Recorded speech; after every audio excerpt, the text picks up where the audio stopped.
మిరియాల రసం చేసుకుందాం ఫ్రెండ్స్. ఫస్ట్ మిరియాలు వేయించుకున్నాం.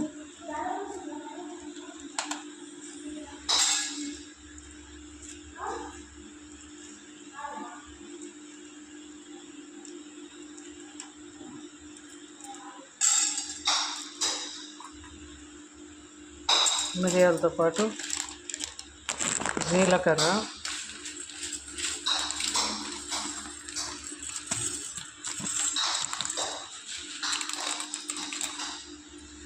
నాలుగు గింజలు మెంతులు ఫ్రెండ్స్.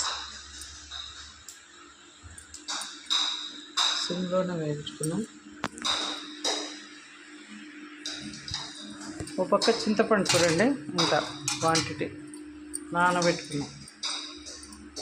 ఇవన్నీ దోరగా వేయించుకున్నాం. మిరియాలు, వీటిలోనే ఎండుమిర్చి 7-8 దాకా ఎండుమిర్చి కూడా వేసుకున్నాం. ఇది కూడా వేయించేసుకున్నాం. ఈ మొత్తం రోట్లో దంచుకోవాలి ఫ్రెండ్స్. చిన్న రోలు ఇంకా మాది రాలేదు కాబట్టి చల్లారబెట్టి మిక్సీకి వేస్తాను.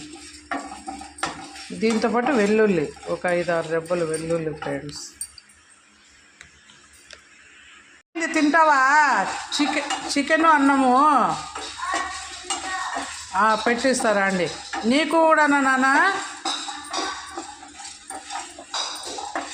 అన్నీ ఇట్లా వేయించేసుకున్నాం ఫ్రెండ్స్.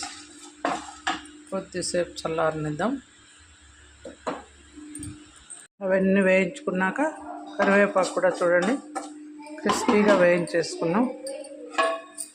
ఇవన్నీ మిక్సీకి వేసుకొని కొట్టుకున్నాం ఫ్రెండ్స్. ఇవన్నీ కోర్స్గా కొట్టుకోవాలి ఫ్రెండ్స్, మరీ మెత్తగా అక్కర్లేదు. ఫైనల్గా తెల్లగడ్డలు చూడండి. మిరియాల రసం, తిరుగుమాత, ఆయిల్ కాగింది. ఆవాలు ఉప్పట్టు వాడినాక జీలకర్ర ఆల్రెడీ వేసాం కాబట్టి కొద్దిగా వేసుకున్నాం. ఆనియన్స్,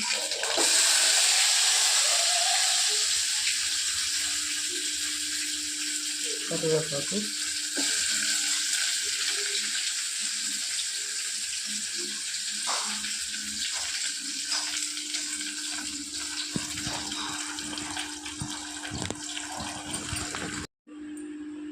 మిరియాల రసం రెడీ అయిపోయింది. తిరగబోసేసినాం.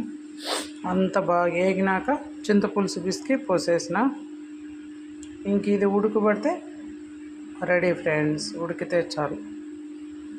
కలర్ఫుల్గా పైన కరివేపాకు తేలుతూ, ఎండుమిర్చి చూడండి.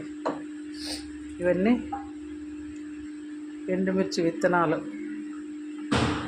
చిల్లీ ఫ్లేక్స్ అంటారు కదా అవి.